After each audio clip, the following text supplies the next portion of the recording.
Hello folks, Papa Top 912. Today I'm going to be doing a review of the Camp Chef Deluxe Outdoor Oven. This is the packaging. This case actually comes separate from the oven.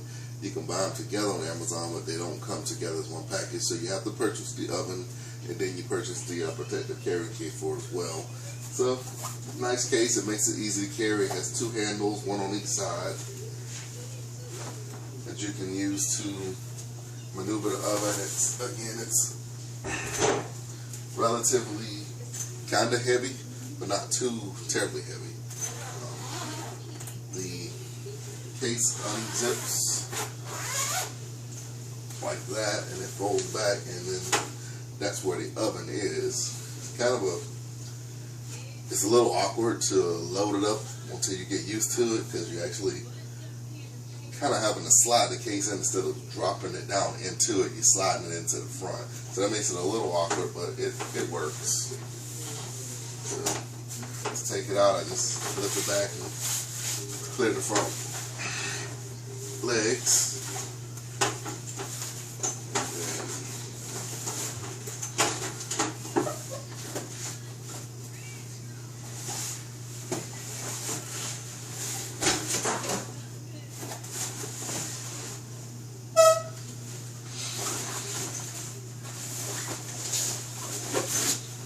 So that's the entire case that covers the oven.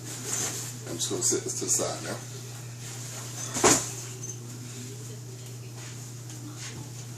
So here's the oven itself. It has a stove up top with the wind guards.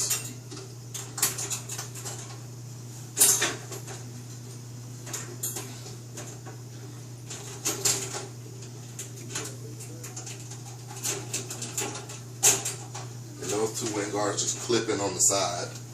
There's a little slot for it. Push them in. It has two positions. So if you have a slightly larger pot, you can leave it kind of flared out a little bit more like that to help with the pot. I'll just keep it in. It's got two, I think it's 7,500 BTU propane burners up top, and the cover has porcelain on it. Makes it easy to clean once you get finished cooking, and I do recommend every time you finish cooking to go ahead and let it cool off and clean the unit off at that point. And then the star of the show is the oven. The oven has a 3,000 BTU burner in it, and it comes with two shells.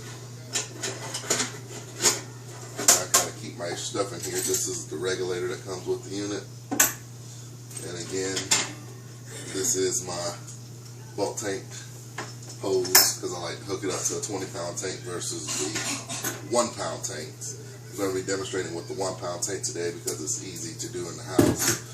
But it comes with two of these racks, and these racks will fit 9x13 pans that go in the oven, so it's a pretty decent size rack that you can put in the oven. And then it has this heat diffuser that you actually, it helps even out the heat inside the oven to give you an even heat. I have noticed that just a little bit that the front of the oven cooks a little faster than the rear. So when you're cooking like biscuits or rolls or cinnamon rolls or anything like that, the ones up front tend to get brown a little faster than the ones in the back. So sometimes I'll just open it up and rotate the stuff around right towards the end to even out the brownness. And if you look at this, it has a slightly flatter incline on the back than on the front, and also has this extra vent hole right here, and I'm not sure if that has anything to do with the heating more up front, but I would say it probably does, and it's kind of reflecting the heat up and away from the back, because that's where the propane is, so putting a little more heat up towards the front. That's my guess to why the front heats up a little bit quicker.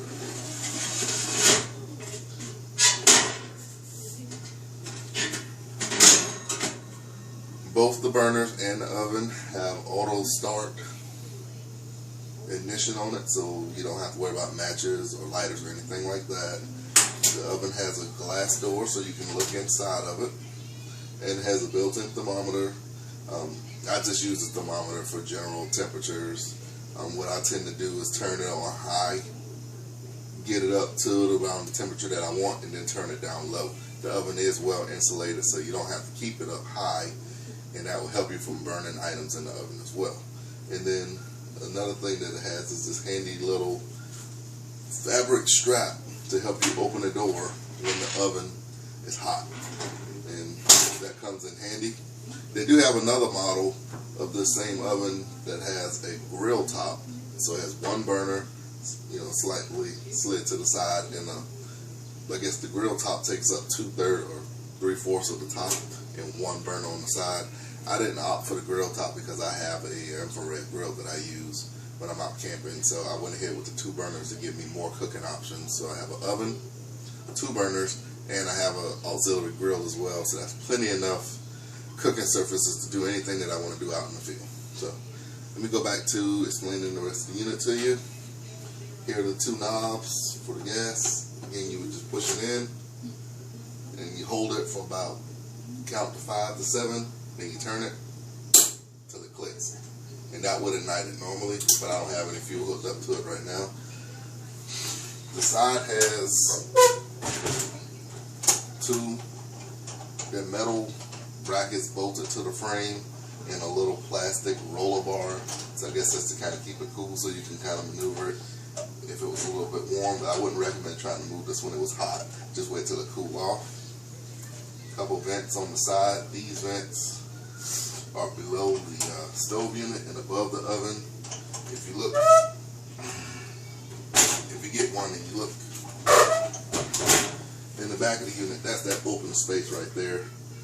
So it gives, you know, room for it to breathe, for the oven to vent. And there is the actual oven vent right there.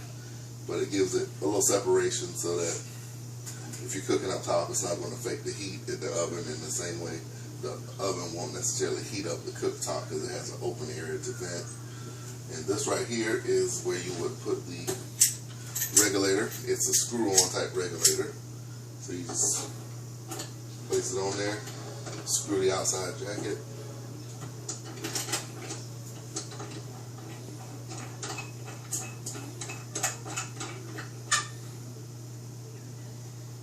Get it hand tight,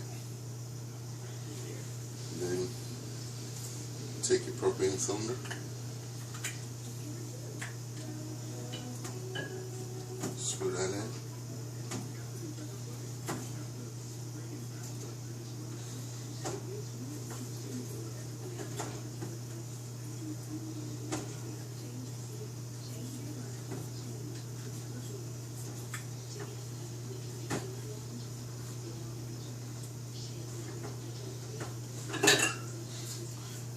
make sure you're not cross-threading your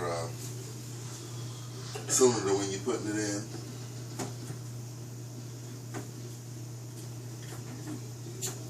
And this one does require a little bit of force to start it.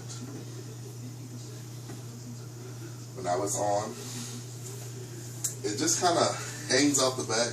Not a real big fan of that, but again, I'm normally using this hose, so not as concerned about it. I would think that they should have a little something to kind of hold that can up to take a little bit of stress off of that connection. But I guess it's been working for them, and nobody's complaining about it. You can see the top cover here. It's kind of upside down to you maybe, but it says Camp Chef across the top, and that's what you use to cover the burners, and it's also the back windshield when you're cooking in it. And you know, this side is exactly like the other side. Has some directions and operational uses on it. You want to read those.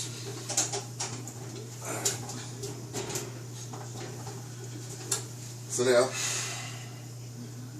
again, got the gas on now, so I'll try to demonstrate for you the turning the flame on. And if you just push it in, you'll hear the fuel coming. 6, 7 count, and it lit. Hold it for a second, let it go. And it has a decent control from low to high. Not sure how much of that flame you can see, but it does have a decent range from low to high on it. And then the same on the opposite side.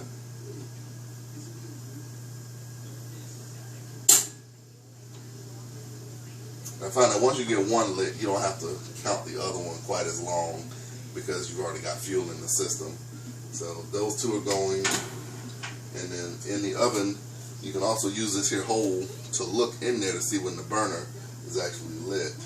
And I'm going to actually come and get the camera now.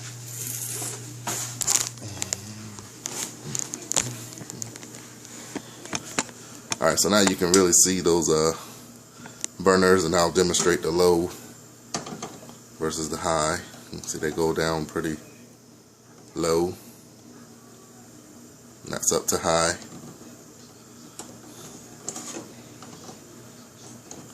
And then if you push it in and turn it, it goes off. Turn it off. So then you can see right there is the igniter itself. But if you just push it in, you hear the fuel going, turn it, and just let go. I'm going to turn that off again. Now let's go down to the oven.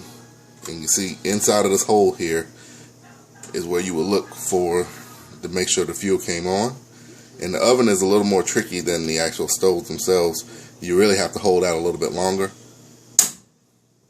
And see, I turned that too fast so it didn't light. So I'm going to go, push it in, turn it, count to about 7, and push it. And it's actually lit in there now. And you can see in that hole, there you go. You can see the flame. It does flame from both sides. So you're looking for that, and you just hold it for a couple seconds after it lights until that heat element warms up enough to keep the gas flowing. And I got that on high.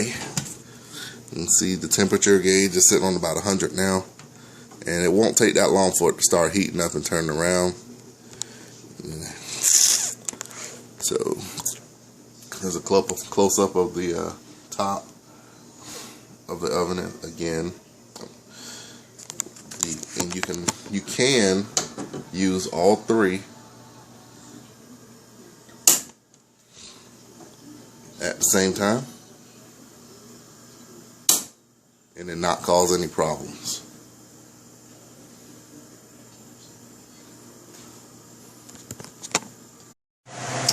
Okay, so right now what I am doing is testing the thermometer. I got the unit running. It's been running for about 20 minutes straight now on high. You can see there that it's somewhere around 575 based on that thermometer. I put this other thermometer in there and it's somewhere around 425. Now this thermometer is at the bottom, and the thermometer for the actual that's built into the oven itself, if you can see that in there. See it up there on the top right hand corner there. So it's at the top and in the back, so heat does rise, but I don't think there will be a 100-degree differential between the two. Now, the oven itself is still cool to the touch. I mean, you don't want to hold it there forever, but when you get right here around the door area, I mean, you cannot, I mean, that will burn you. So right there at the door area on both sides will burn you, but once you get around to the sides, you can clearly put your hand on it and not have anything really bother you. They do give you this strap here to help open the door, because this handle here is extremely hot. All the way across the front of that door is hot. The whole door and the frame, the whole door and the frame that goes around the door is very hot. Up here, you know, warm to the touch, about the same as the sides. And around in the rear is a little more hot. It's kind of hot like the front door is here. So I'm going to let that run for about another 10 minutes to see if this gauge goes up any further. On the oven itself, it says that it will heat up to 400 degrees. So I doubt it's going to get much higher than that 425 to 450, but we're going to see. Alright folks, so what I've done is I moved that thermometer out into the back to put it as close to the built-in thermometer as possible. As you can see, it's still holding at 450, so I'm going to say that that thermometer right there is a bust. But again, when you're out and you're in the woods and the elements and you're camping out, go by sight. You got this glass door right in here. Just know that this oven's only going to get about 400 to 425 degrees. And just look at it and use this big glass window to help you determine when you need to move your food, take it out, or when it's done.